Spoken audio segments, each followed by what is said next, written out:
Hey guys, welcome back to another episode of Becoming Her. Clock it, clock it, clock it. Alright guys, so today we are going to be reading our Bible study from the book of John. Now lately, the book of John, for me, I've been Bible studying it all month. I'm on my final week of studying for the book of John. And let me tell you, when I tell you it's been good, it's been good. But something that I feel like I've been really meditating on lately comes place from the earlier weeks of me studying it, which is John chapter 5, because this was really good. I believe we're getting into the third or fourth sign of Jesus. So basically the miracles, the healings, the wonders that Jesus are doing. And so we get into the scripture and Jesus is going back to this place. I can't remember the place because I have my personal notes, talking points for this. He goes back to this place. This man has been sick for I think 37 or 38 years, right? This man can't really move. Jesus is talking to this man and he says this, and it takes place, John chapter 5, verse 8 through 10. He says, "Get up." Jesus told him, "Pick up your mat and walk." Instantly the man got well, picked his mat, and started to walk. Now that day was the Sabbath, and so the Jews said to the man who had been healed, "This is Sabbath. The law prohibits you from picking up your mat." And they asked the man, and they continue going on. They asked the man, "Hey, who told you to do this? Why would you do this?" And he was like, "I don't know the man's name." Come to find out, the man realized who it was. He said, "Oh, it was Jesus." Now the Jews want to kill Jesus, right? And not only do they want to kill Jesus because he did something on the Sabbath day, which is a day that they believe that is holy. Well, it is a holy day, but you're supposed to do nothing. They also say, "Jesus, you're claiming to be this Messiah. Who do you think you are?" And if you don't know, I'm gonna give you a little fun facts about the Jewish religion. I don't know everything now, but the Jews primarily believe in the Old Testament of the Bible, and I feel like during these times heavily on the first 5 testaments, which they call the Torah. Not first 5 testament, first 5 books of the Bible, which they call the Torah, which is Genesis, Exodus, Leviticus, Numbers, and Deuteronomy, because that's the beginning of creation. Then we have Exodus, where it talks about Moses helping to free enslaved people. This is where we get the 10 commandments. We're getting God's law. So this is what they heavily believe in. So they heavily believe when we say don't do nothing on the Sabbath, don't do nothing on the Sabbath. And so boom, Jesus heals this man who has been suffering for years. That's the first point I want to make. We see this miracle, we see the beauty of it. And the part that I really was meditating on was, instead of them celebrating the miracle, the religious leaders focused on the rules of the religion. And I feel like with people today, this is something that we often do. It is a relationship versus religion rules, or relationship versus religion. Because if I were to see something during that time, Jesus healing a man that couldn't walk, couldn't move, would try to do this, and I'm like, oh my goodness, this man has been sick for 30 something years and today he's walking normally, he's able to pick up his mat, I wouldn't be thinking about, oh my goodness, Jesus, you broke the Sabbath, oh my goodness, you just healed this man. They were so focused on the rules and following this and that, and they missed the biggest sign. Jesus was right there in front of them making this. And so to me, they cared more about tradition than transformation. And I think for a lot of people, that's the particular thing. For a lot of Christians, for a lot of followers, you believe a person has to be like this. I've been seeing a lot of people, and I know this may be like, oh, you're weird. I've seen people like will judge other people because they are on this right path. I've seen lots of Christian content creators go on social media and try to convict women because they used to dress inappropriately, but now all of a sudden you're dressing inappropriately. Now you want to call out other women.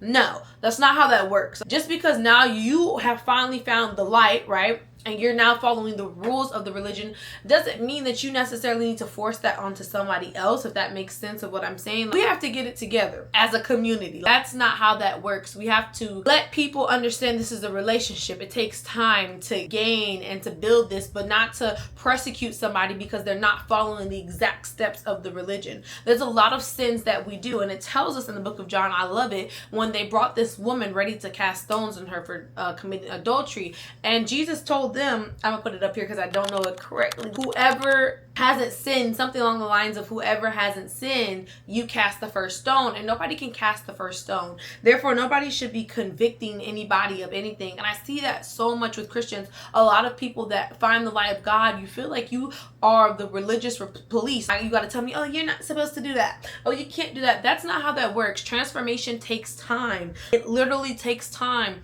I am not going to be, just because I follow Jesus today and I used to do this yesterday, today I'm not going to be this completely transformed person. No, transformation takes time, especially for us, because there's so much worldly temptation, I feel like, for us. And so I feel like there's a lot of Christians that miss the mark on it when you're too worried about tradition and rules and different things instead of worried about the transformation that will take place in a person. It takes time. Nobody is perfect. I'm not perfect. I sit here and I make Christian content, but behind closed doors, there are things that you guys don't see that I do that are imperfect. There are things that I do that are sinful. It's true because we all sin every single day. That's why we're supposed to ask for forgiveness, because if we didn't sin, baby, we wouldn't need God. So I got my points right here. I was going in. And then that's when I said that sometimes people become more focused on the appearance, the routines, the religion, that they miss the heart of God completely. I think some people don't realize it. And especially in this chapter, and I can't wait to get some more scriptures from John chapter 5 with you guys,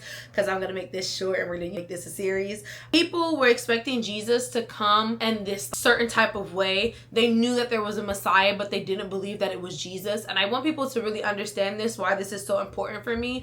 They wouldn't have been upset if the Messiah looked like the way the Messiah looked. They thought, because they knew that Jesus was going to be an ancestor of David. He was going to come from the lineage of David. Yes.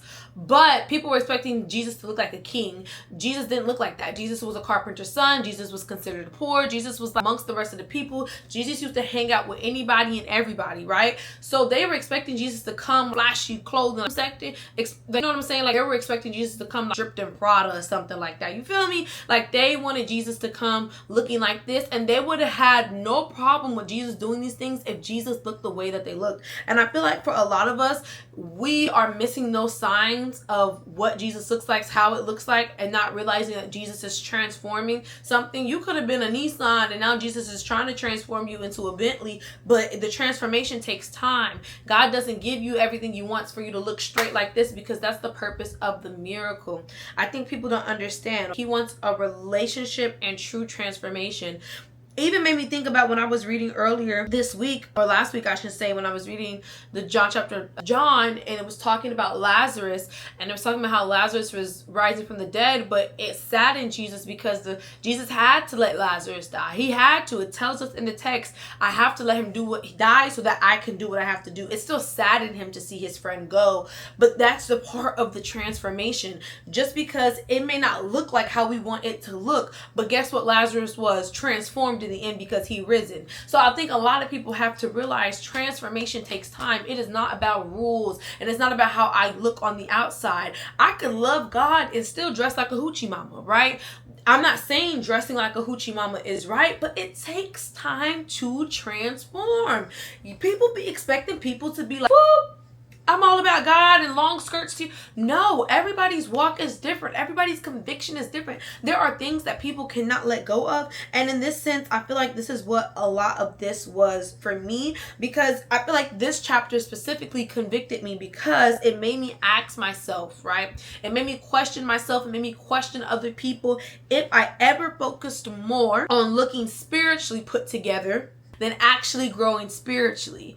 And I think a lot of people don't realize that sometimes on the internet, a lot of Christian content creators, I be seeing them and they look spiritually put together. Like they don't go through no wrong, they don't go through nothing, they don't go through no problems. They be trying to make it look like religion is easy. And I can tell you right now, religion is far from easy. There's some things that if you watch on my channel from my earlier 2024 videos when I was just starting off on YouTube, you'll see I talk about stuff that is personal, not too personal, because there are some things that you just cannot let the devil put out there, baby, because the devil he likes to attack and I like to fight back. But there are some things where I talk about where it's like, it was rough. It was rough for me sometimes in certain situations growing up. It was rough for certain things that I went through. Being a Christian is not easy. There are things that are part of the journey that's not easy. And so that's why I said I feel like a lot of people are looking to look spiritually put together than actually growing spiritually. And I feel like for me, just growing up, there's so many things, including my mom's sicknesses and my stepdad walking out on us and leaving us. I don't have a father in my life. Like, that's a whole different topic for another with God talk. Like, there are so many things that I grew up with, and you just look at God and you're like, God, what in the world is it? You're saying there's times where I myself am like, God, what's going on? What we doing? You feel me? But you have to come to an understanding that I want to grow spiritually with God. I want to be better, so I'm open, I'm vulnerable. And like I said, not everything is meant for the internet. Not everybody is a nice person. Not everything is meant for me to put out there until the Lord tells me, you know what, I place this on your heart. I want you to speak about it. You feel me? Because God wants our hearts. He just doesn't want our routines. I see those people, they post a prayer life. They be posting like, oh my goodness, you're supposed to be in your Bible for 2 hours, 2 hours, 3 hours. No, that's not what it looks like for everybody. For some people, God wants your heart. So for me sitting down 15-20 minutes as reading my Bible today, God understands my heart. He's seen that transformation is taking place, and then I gradually build. For the people that's like, oh, you're supposed to be praying 30, 45, 50, 60 minutes on your knees. That's not how it is for everybody. God sees my heart. He sees that I'm trying. I may not be the best prayer out here, but I pray for 5 minutes and then I start working my way up. Things happen gradually. Like when I first started and really truly building a relationship with God, it wasn't I was on fire like this for him. And no, it took steps. It took transformation. But guess what? God worked with me because God knew my heart. It just wasn't a routine for me. It wasn't just, oh, I get up at 5 o'clock in the morning, read my Bible. It wasn't that. It was I'm going to do this because I want to get closer to God. It is about a relationship. And I feel like people really miss the mark on that. So I just wanted to close off by saying, do not become so committed to comfort of the routine that you miss what God is doing for you or doing for others. Because transformation may not look how we want it to be, may not be when we want it to be, but it happens, and God is just waiting on us. Oh wait, what's going on? Hey y'all, so today's Monday morning. I just got back from my flight back home Saturday night, basically just call it Sunday morning. I went to see my little brother graduate. Insert clip here. My little baby, that's my little heart, that's my little pride and joy. He works my nerves sometimes, but that is my little bitty shmookum. So this morning, we got the hair done. Hold on y'all. Let me see, I'm gonna insert her Instagram right here. Hold on y'all. I think it's called the JT experience, and I felt it. JT coming. That was before I was saved. I used to listen to that secular music.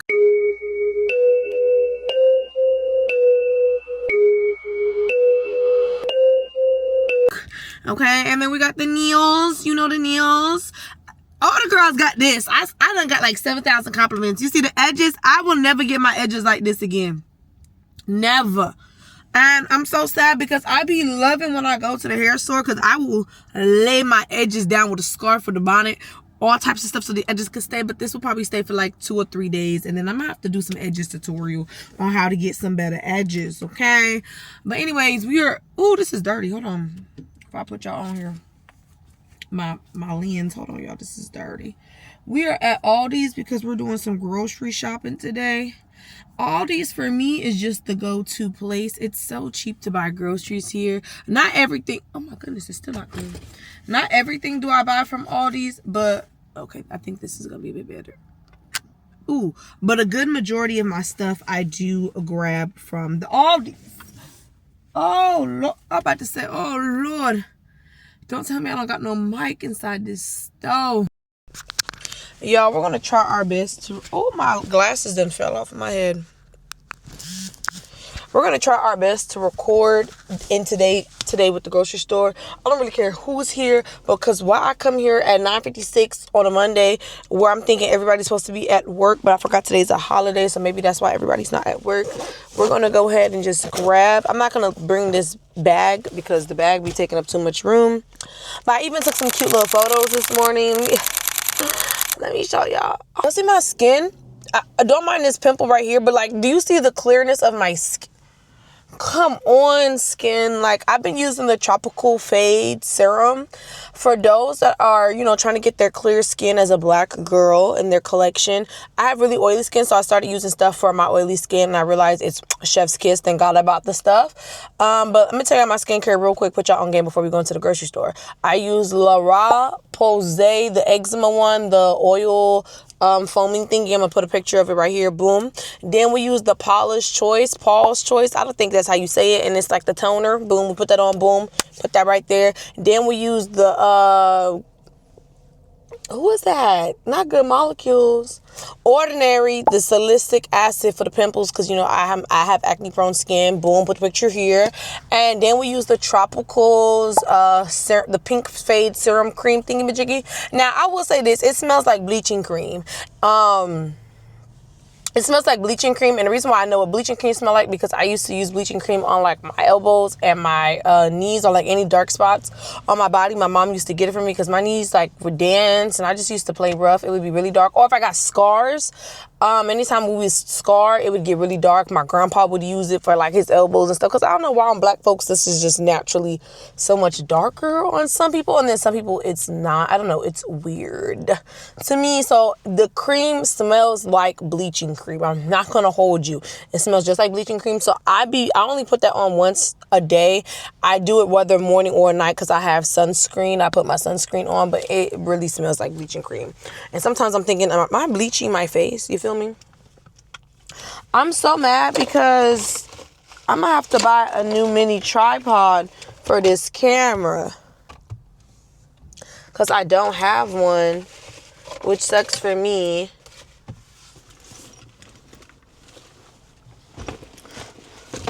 So I'm trying to figure out how we're finna record inside this grocery store, but we're gonna figure it out today. I have my little heels on. I'm feeling really cute today. My little wedges. Let me show y'all. Wow. Y'all see? But what I realized I probably don't have is a quarter. Okay, so I'm so sad, like I said before, because I don't have the little tripod base. I'll be losing everything to this dang camera. Okay, so we're gonna go ahead and grab some groceries. This is not gonna be as cute as I would like it to be, but hey. We got our potatoes, because I like to make, potatoes.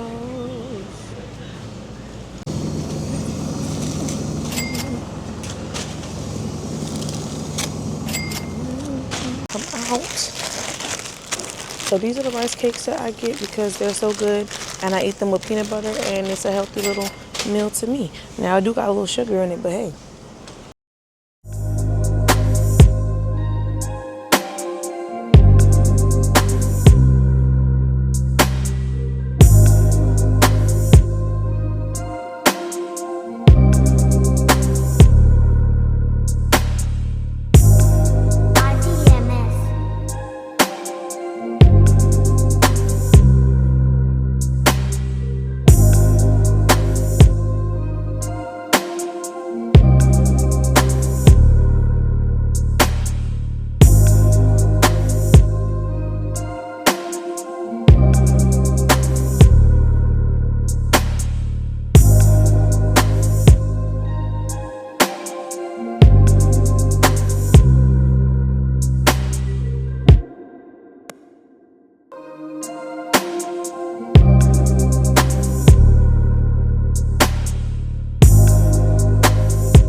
Right, so we finished grocery shopping, a total of $145. Normally we grocery shop every 2 weeks, so which makes sense, like $300 on groceries. And now when I went to my mom's house, we were packing a barrel to send back to Jamaica, and I already knew the toilet paper told them was not going to fit inside of the barrel because they had to go buy a third barrel just for the Amazon packages. So my mom went to Sam's Club, and so I made it my business. Oh my goodness, the cart leaning. I made it my business to stuff 2 packs of the 2, 4, I think it's 8, so 16 toilet paper, and then 4 paper towels. If me could have packed all of it, I would have packed all of it, but I already stole some clothes out my mom's closet and everything like that, so that wasn't gonna happen. Now you're gonna watch me put this groceries away. I hate this part.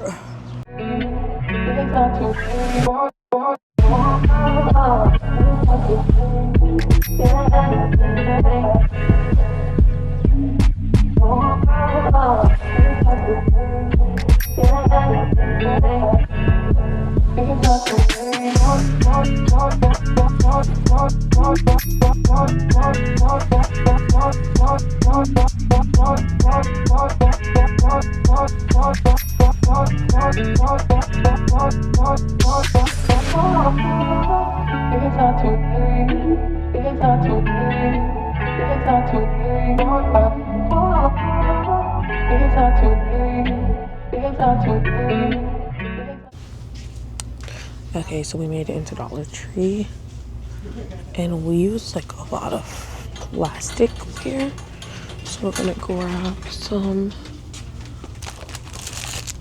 books.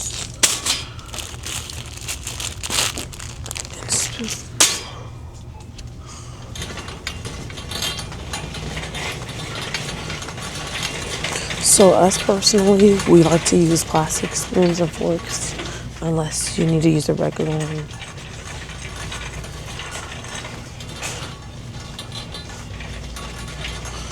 Dollar Tree.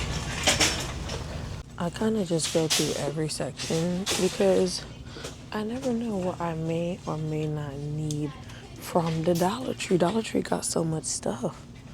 You just don't know. Look at this. I personally already have oil, but I'm gonna grab a tea tree oil. Ooh.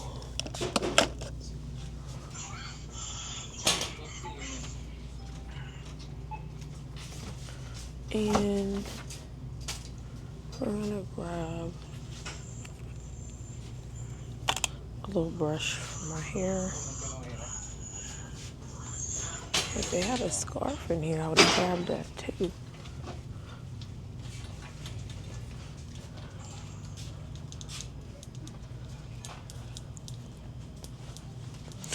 Ooh, check out my favorite soap. The yellow one.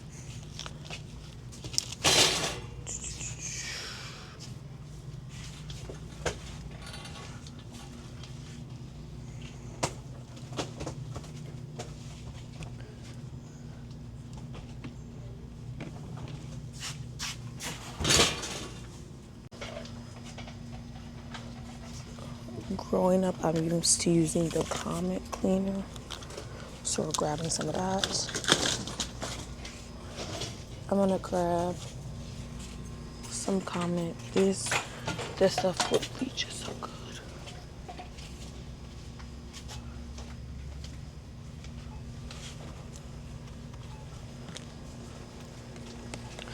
So with these, we have that. Ooh.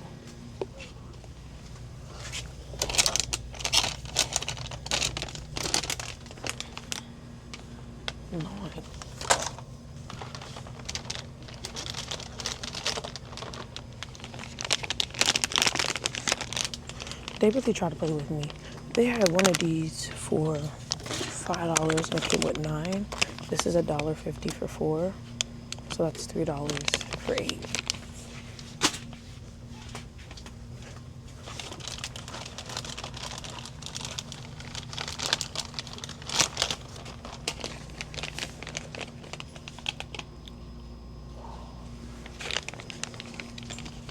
Grab 8 more.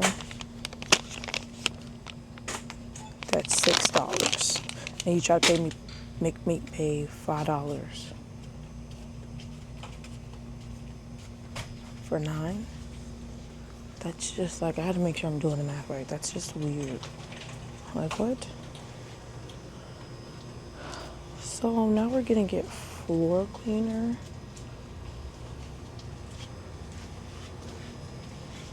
I don't know nothing about no Pine Glow. We're gonna get a few floor cleaners.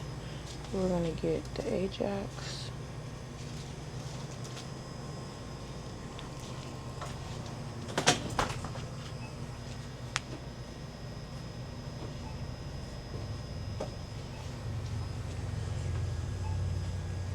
Fab.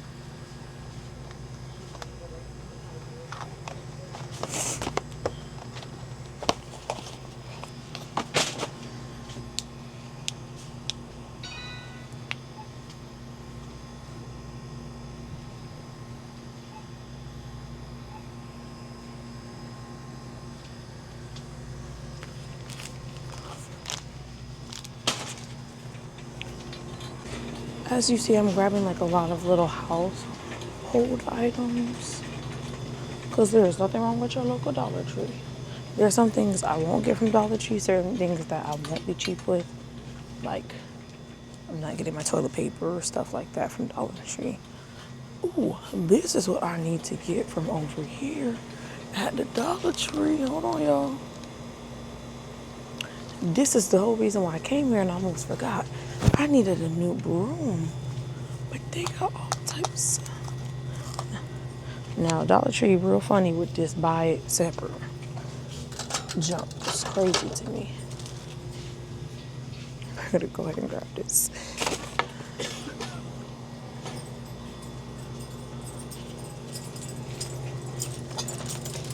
I'm sorry.